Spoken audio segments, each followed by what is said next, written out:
Hi there, I'm Grace Judson, self-proclaimed proud leadership geek. And I know a lot of people talk about being on a mission, but I am seriously on a mission to help new managers become good leaders.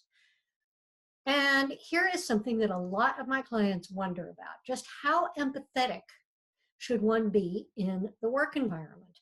And what does empathy really mean, especially in the workplace? So that's what we're going to dive in today, what it means to be an empathetic manager and how to define effective boundaries around that. First though, yay you for being here, because I'm here to create videos that offer relevant, useful leadership advice for new managers and supervisors.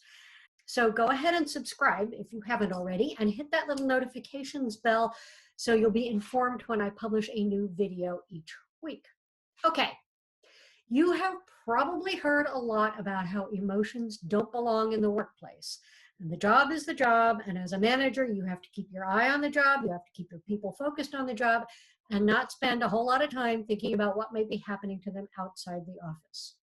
Well, I'm here to tell you that if you have found that a little hard to do, good. Because seriously, people, our emotions and our life situations aren't something that we can just hang up on a hook on the way into the office like we might hang up our coat and then pick it up on the way back out. They're part of who we are.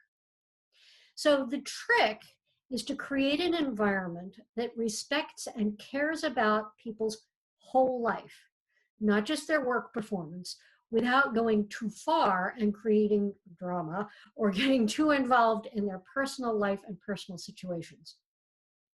I was in management and leadership for over 16 years before I started my leadership and management coaching business in 2005, and I have helped many clients understand how to manage, supervise, and lead with confidence and, yes, empathy and success. So let's get to it. First, let's take a look at what empathy even means, because there are a lot of different ways to understand it, and people define it in a lot of different ways.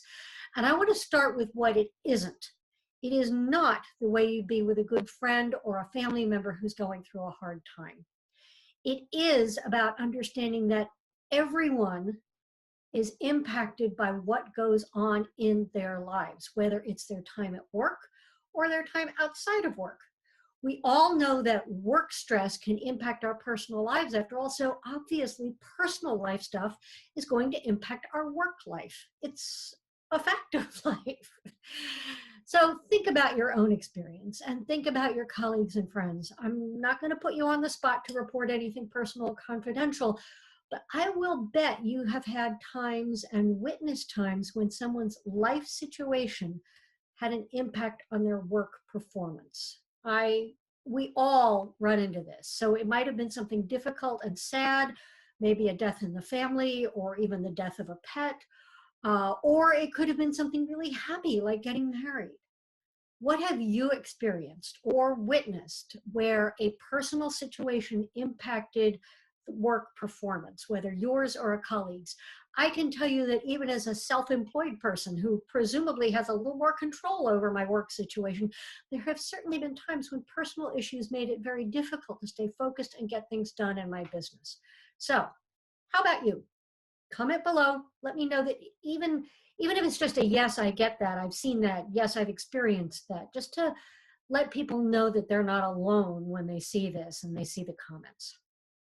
Okay. Empathy is simply about understanding what someone else might be experiencing. It's that simple at the core.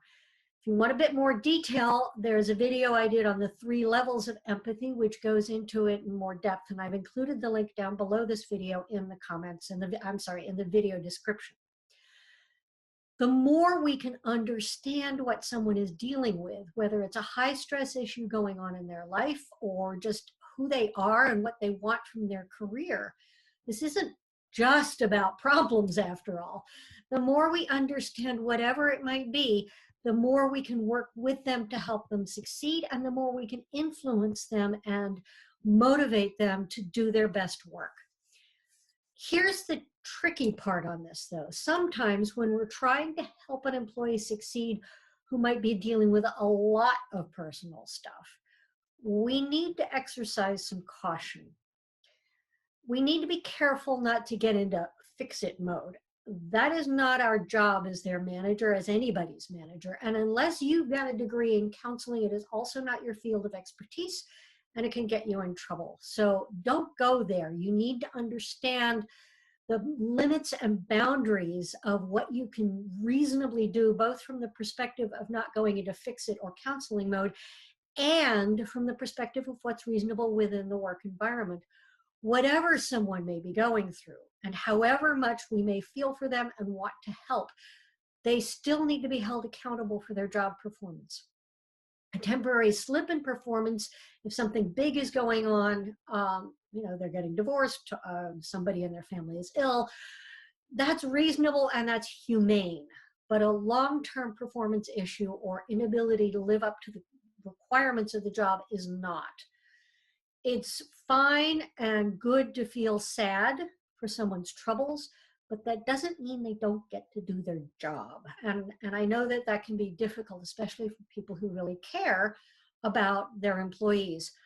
I've included a link to an article I wrote about that, again, down in the video description. So, being an empathetic manager is a good thing.